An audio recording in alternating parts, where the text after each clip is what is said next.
Us now with more on the Mueller team releasing Flynn's interview document is the author of The Russia Hoax, Fox News legal analyst Gregg Jarrett, and Fox News contributor Sara Carter.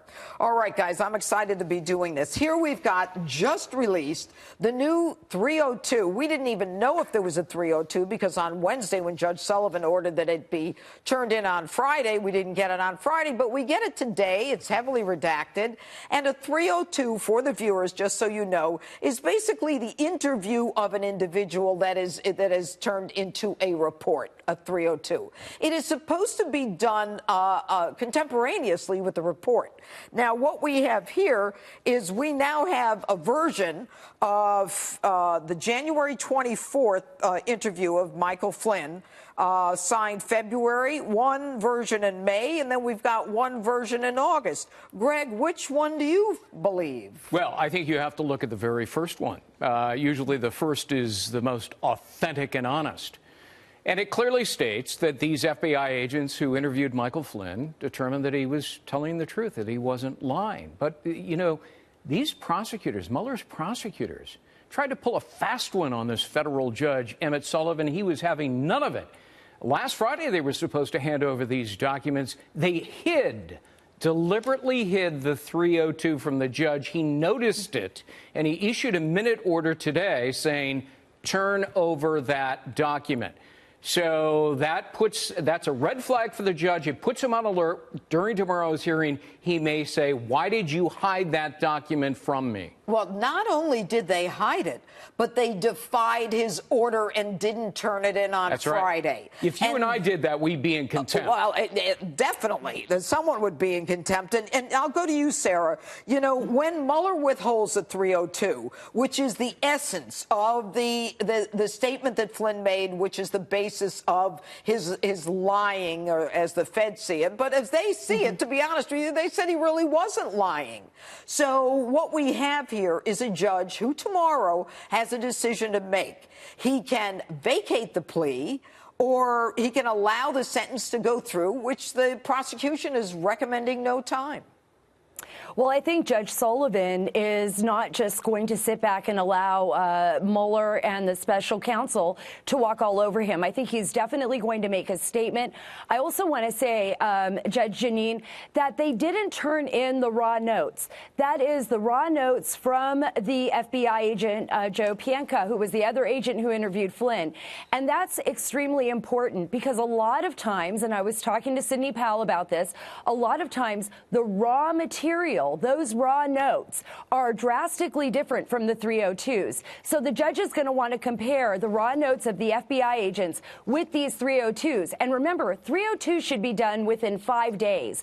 Why were these 302s, well, there's three of them, why were they done consecutively and so far apart? And I'll give you an example of how it's supposed to be done. Hillary Clinton was interviewed on July 2nd of 2016. Her 302 was done that day. Now we have three 302s that they tried to hide from the judge, that they redacted heavily, and we don't know which one is the accurate one. And there's something that stinks in River City. And this judge knows it, and he has deep experience with prosecutors who lie, deceive, hide exculpatory evidence, and phony up false evidence. It happened in the Ted Stevens case. Right. This judge was presiding.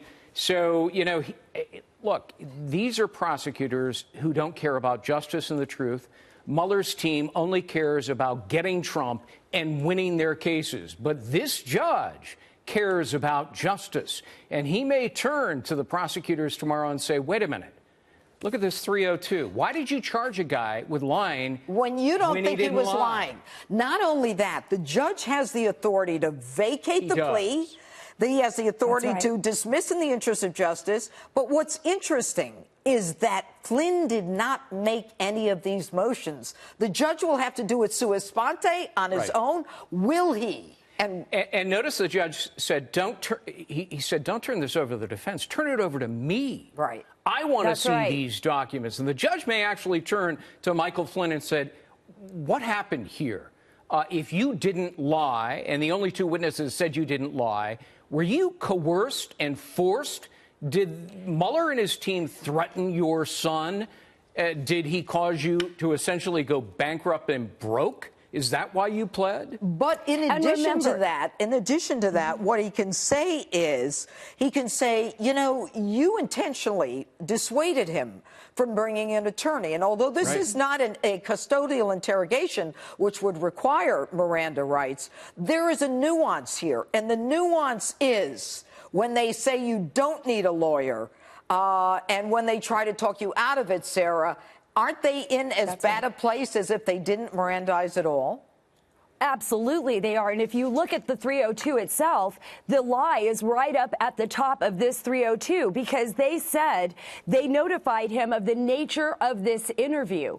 And that is inaccurate. They never notified him of the nature of this interview because they asked him not to bring an attorney. And they were looking at him for possible criminal purposes. They were trying, in a sense, to entrap him because they already knew what the conversation was that he had with Ambassador Kislyak, and they were going to him. So I think the judge is going to be looking at all of this. And remember one thing, Judge Jeanine, that there's another FBI agent here.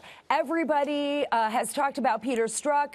Everybody has seen what Michael Flynn has had to say, but nobody has spoken to the other FBI agent. Right. Okay. And Rod Rosenstein has refused to make him available, notwithstanding congressional demands. What are they hiding? They're hiding everything. That's the one, and they're delaying. And you know, I must say that, Sarah, when you talk about the beginning of the 302, it says, after being advised of the identities of the interviewing agents and the nature of the interview, Flynn provided the following information. So you're saying they said to him, we're looking at you to interrogate you regarding your statements. And you're saying that that didn't happen. You have information that was not a fact. Is that correct? That's correct. That's correct. Do you want to tell us from where? Well, the sources that I've spoken to, and I've written about this even over 6 months ago, Judge Jeanine, when he met with those agents at the White House, he believed that he was having a conversation and providing information that was necessary, information that they would need, which is the reason why Andrew McCabe said, look, you don't even need to have an attorney there anyways. What would happen is I'd have to notify the DOJ. This is just a conversation.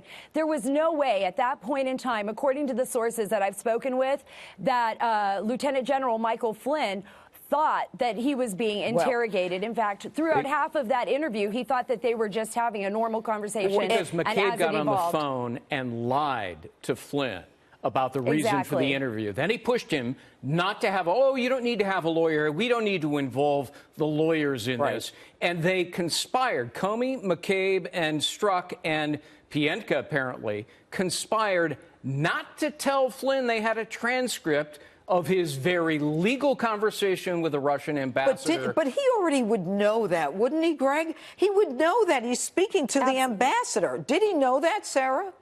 Absolutely, he would have. He was the head of the Defense Intelligence Agency previously, and then he's the National Security Advisor. And so I think he was very well aware that phone conversations were actually being recorded, you know, of foreign adversaries. I don't think or even foreign state actors, but I don't think he would have thought at any point in time that he was actually being looked at as a suspect. Because according to sources, he never believed he did anything wrong. He never believed he lied. He never did anything, and he never conspired with Russia. In addition to that, the 302 says he was colloquial and friendly.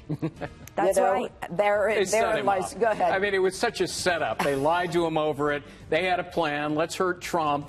You heard Comey bragging about it. Let's take advantage of the fact it's only 3.5 days in their administration. They don't have their lawyers and all their ducks in a row. I mean, that is unconscionable, but typical James Comey. We'll see what the judge does tomorrow.